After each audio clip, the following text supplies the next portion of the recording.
গুহার ভিতরে বসে বসে নাম করতে থাকে শ্রীরাম।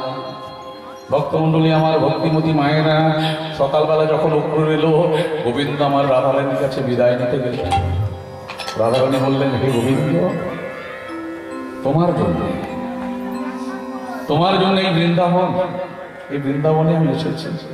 তুমি বৃন্দাবন পরিত্যাগ করবে মানে, হ্যাঁ, তাহলে আমায় নিয়ে চলে চলো। তুমি বৃন্দাবনে নেই, আমি নেই। গোবিন্দ আমার বলেছিলেন, রাধে তাহলে শোনো বলি, জগতে তুমি ছাড়া আমি না। তিনি জানিয়েছিলেন রাধা ছাড়া, রাধা ছাড়া না,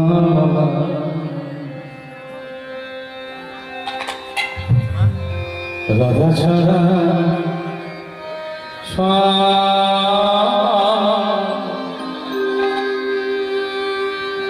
এই রাধা ছাড়া রাধে তুমি ছাড়া আমি না, উনি তোমাকে ছাড়া ছাড়তে পারবো না। রাধা ছাড়া না কহিলাম রাধে তোমার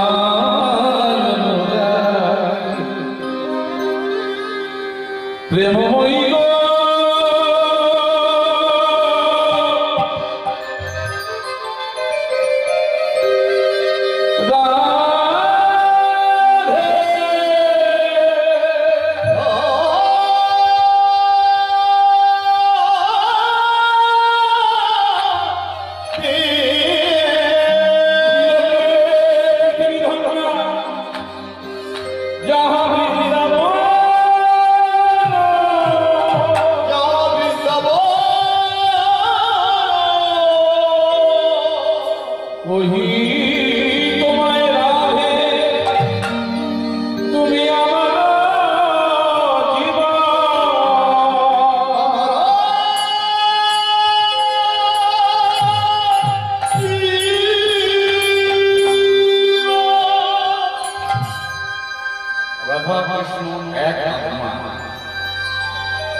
রাধা কৃষ্ণ এক আত্মা, দুই দেহধরী, অনন্য বিলাসে রস আস্বাদন করে। মা মঙ্গ থেকে সৃষ্টি, রাধা গোবিন্দ একই আত্মা। তাই যদি মনে করি যে করি নারী আর পুরুষ, তাহলে মহাভুল হয়ে যাবে। যদি নারী হতেন রাধারানী, তাহলে জগতে সবাই মা, কই রাধারানী তো মা নয়। কি গো মায়ের একবারও বলেছেন মা রাধা? বলেছেন মা কালী, মা দুর্গা, মা সরস্বতী, মা লক্ষ্মী, মা মনসা, মা বেহু, কত কি মা, কই রাধারানী তো মা নন। তাহলে কেন বলা হয় না? আসলে আদৌ তিনি নারী না। গোবিন্দের বাম অঙ্গ থেকে সৃষ্টি, গোবিন্দের আনন্দদায়িনী শক্তি, গোবিন্দের ধারণী শক্তি। তাহলে নারী অবয়ব কেন না? বিপরীত লিঙ্গ ছাড়া প্রেম হয় না। বিপরীত লিঙ্গ ছাড়া প্রেম হয় না। দেখবেন এই বাবা মা যারা হন, তাদের যদি ছেলে মেয়ে হয়, বাবা কাকে বেশি ভালোবাসে? আপনারা বলুন। মেয়েকে। আর মা বেশি কাকে ভালোবাসে? ছেলেকে। কেন?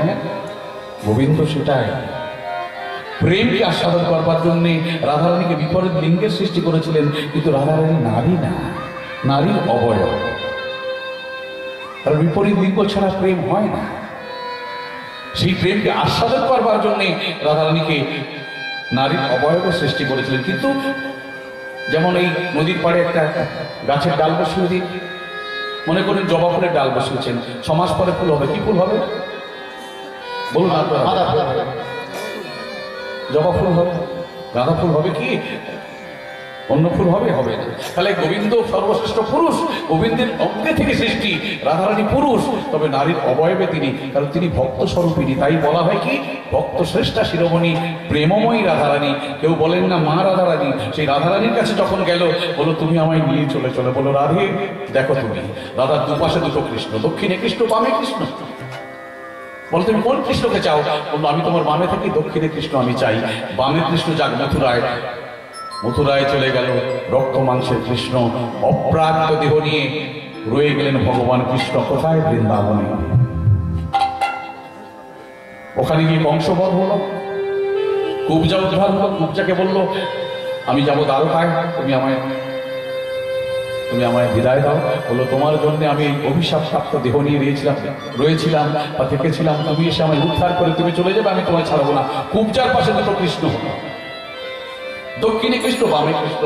দক্ষিণের কৃষ্ণকে কুবজা নিয়ে নিল, বামের কৃষ্ণ রক্ত মাংসের কৃষ্ণ চলে গেল দ্বারকায়। দ্বারকায় গিয়ে 16,108 জন ধরণীকে বিবাহ করলেন। 16,108 জন। তবে মনে করবেন না যে ভগবান অন্যায় করেছেন, কারণ 16,100 জনকে একদিনে বিয়ে করেছিলেন, তাদের মান বাঁচিয়েছিলেন। এরা প্রত্যেকে রাজকুমারী। নরকাসুরের ঘটনা যারা জানেন তারা নিশ্চয়ই জানেন, যদি সময় হয় কি বাবা ঠিক জানেন, তাহলে গোবিন্দ কখনো অন্যায় করতে পারেন না। তাই এই যে 16,100 জনকে একদিনে বিয়ে করেছিলেন, একটা অসুরের হাত থেকে বাঁচানোর জন্য এই নারীগুলো দাসিত্ব চেয়েছিল যে হে প্রভু দাসিত্ব দাও অন্তত তোমার চরণে। বলল না, তোমরা রাজকুমারী, তোমাদের দাসিত্ব নয়, তোমাদের আমি মান দিলাম, আমি বিবাহ করলাম। নারীর মান দেবার জন্য তাদেরকে বিবাহ করেছিলেন গোবিন্দ আমার, তাদেরকে আনন্দ দেবার জন্য, সম্মান দেবার জন্য। তাই ভক্তমন্ডলী আমার মায়েরা যখন রুক্মিণীকে বললো রুক্মিণী আমি যাবো হস্তিনায়,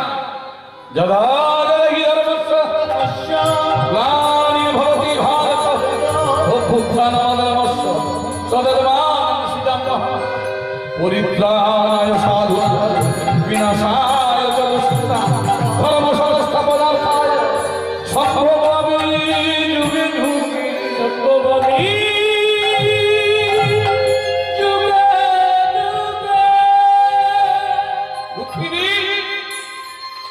আমায় বিদায় দাও।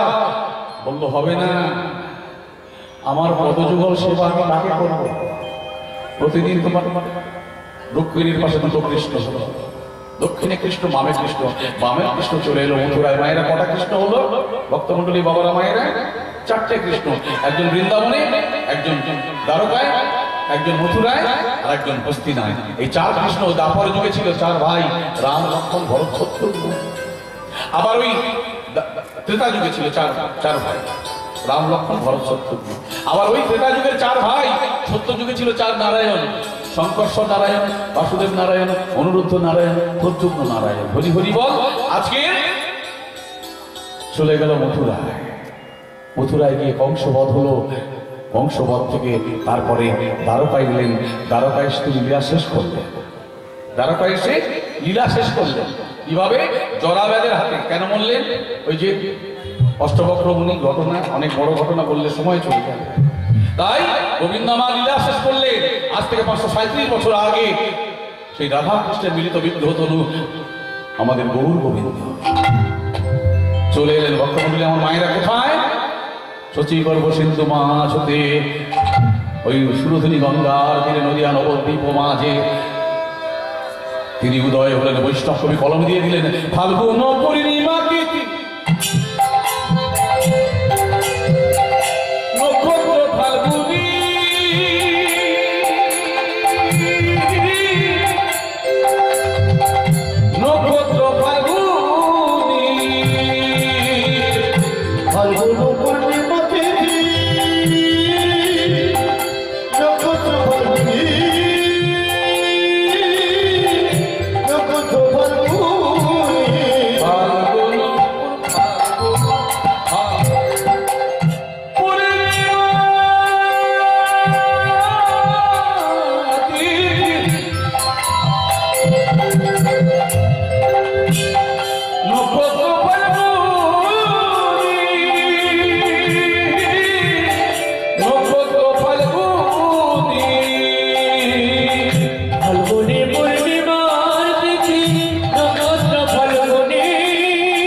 সেই দুই এক এবে চৈতন্য গোসাই, রাধা কৃষ্ণের মিলিত বিগ্রহ তনু আমাদের গৌর গোবিন্দ। সেই দুই এক রাধা গোবিন্দের, সেই দুই এক এবে চৈতন্য গোসাই ভাব রস আস্বাদনে আজ হইল এক নাই। সেই মহাপ্রভু শ্রীবাস অঙ্গনে কীর্তন করছেন, শ্রীবাস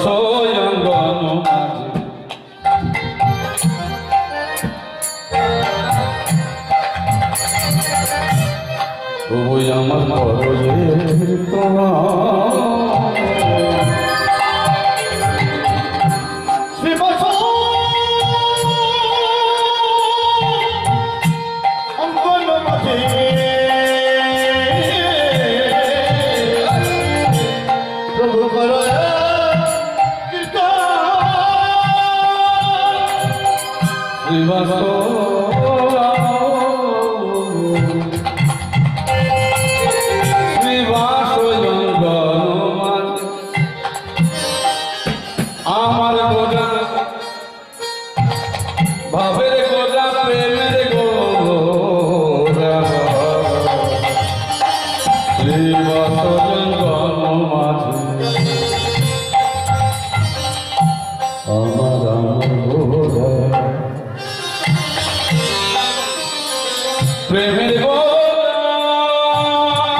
কীর্তন করতে করতে বন্ধ করলি কেন ভাই? নিমাই কীর্তন বন্ধ করে দিয়েছে, দিয়ে দাদাকে ডেকেছে, দাদা দাদা, নিতাই চাঁদকে ডাক দিল, নিমাই দেখো তো দাদা, ব্রজে যারা এলো সবাই, ব্রজে যারা ছিল সবাই এলো কি না, তুমি অধিবাস করো। ভক্তমণ্ডলী আমার ভক্তিমতী মায়েরা, প্রথম অধিবাস করেছিলেন আমাদের নিতাই চাঁদ। কোথায়? শ্রীবাস অঙ্গনে। আমাদের কীর্তন করতে গেলে যেমন পঞ্চতত্ত্বের আপন পাততে হয়, দ্বাদশ গোপালের সেবা দিতে হয়, সর্বশেষে সেবা দিতে হয়, চৌষট্টি মহান্তের সেবা দিতে হয়, অষ্টকবিরাজের সেবা দিতে হয়, ঠিক তেমন প্রথম সেবা দিয়েছিলেন, প্রথম অধিবাস করেছিলেন এই নিতাই চাঁদ। নিজে নিজে গৌরাঙ্গ মহাপ্রভু নিতাই চাঁদের হাতে মালা তুলে দিল। ওই নিমাই, ওই মালা দিয়ে দেখি, চন্দন দিয়ে দেখি, হ্যাঁ আজকের মালা চন্দন দিয়ে অধিবাস কীর্তন করছেন কে? নিতাই চাঁদ। হাতে নিয়েছে মালা,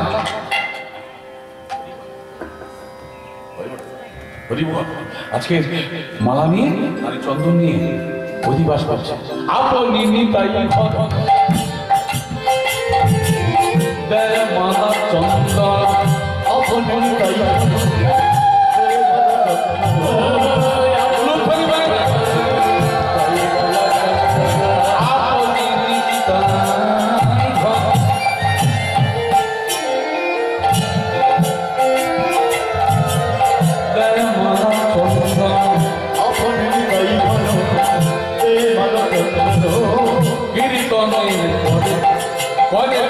বৈষ্ণব সম্ভার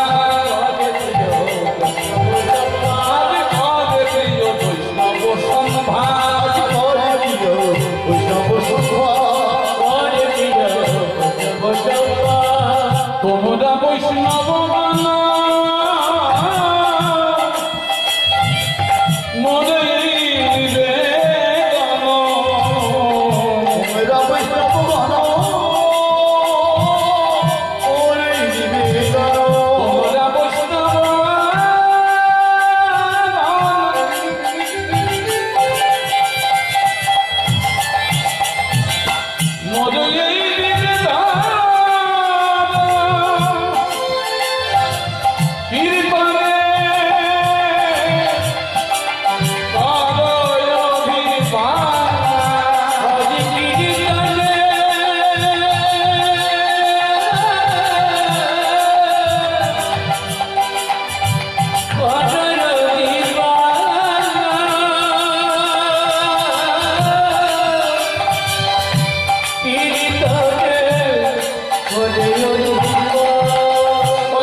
চাঁদ দেখলেন রাধারানীর অষ্টসখী অষ্টকবিরাজ হয়ে এসেছে।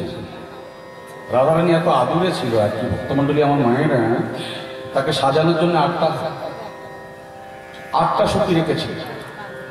এই আটটা সখী কি করতো, তাদের কাজ কি ছিল?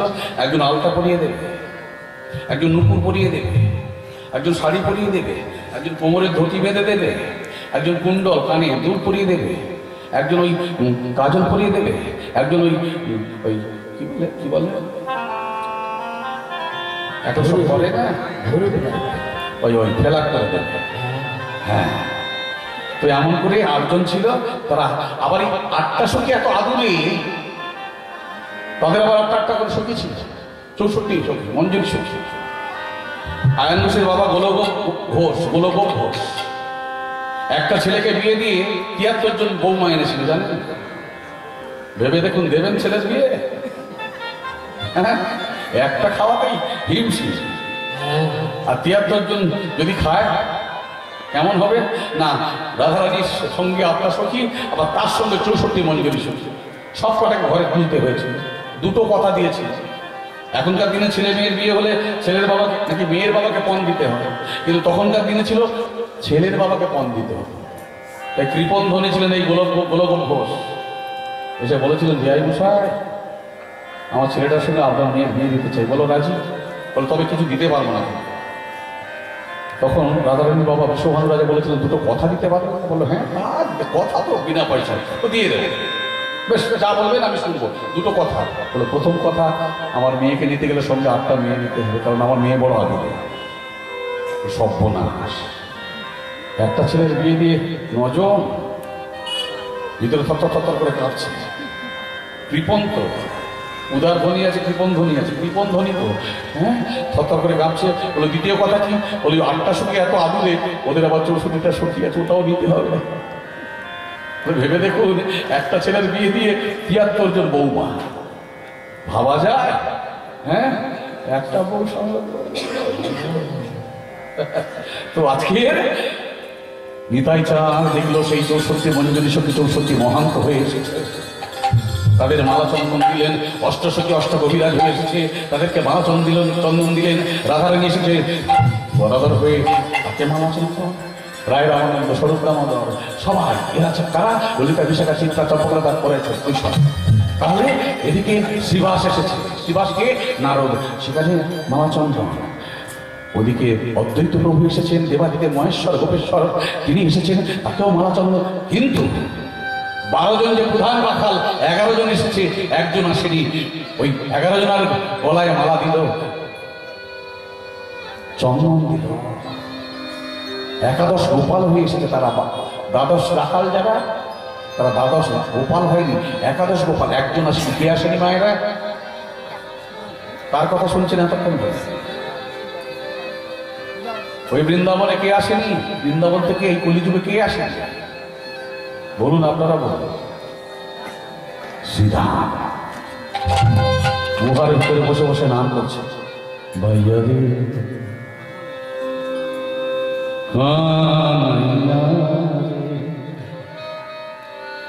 দর্শন দে পায়ে যায় ভাইয়া রে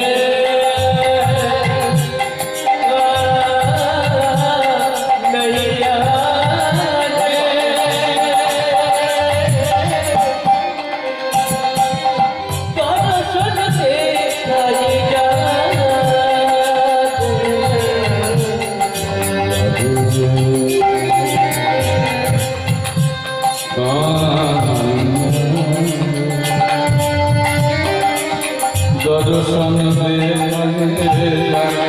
কানায়া,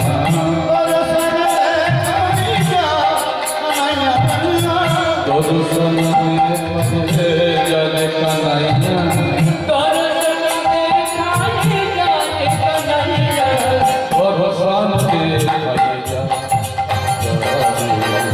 ভাইয়া